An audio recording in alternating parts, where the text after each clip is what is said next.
ಇವತ್ತು ನಾನು as usual ಆಫೀಸ್ಗೆ ಹೋಗೋ ಟೈಮಲ್ಲಿ ರಸ್ತೆಯಲ್ಲಿ ಹೋಗ್ತಾ ಇದ್ದೆ. ನೋಡಿ ಈ ಒಂದು ಕಾರು ನೋಡಿ ಆಶ್ಚರ್ಯ ಆಯಿತು.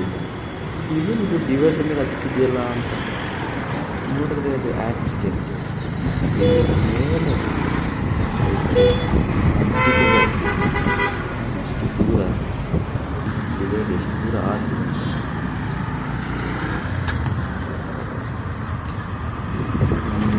ಅನ್ಸೋದ ಪ್ರಕಾರ ಯಾರು ಏನು ಏಟ್ ಆಗಿರಲ್ಲ, ಆದರೆ ಚಿಕ್ಕ ಪುಟ್ಟ ಗಾಯದಿಂದ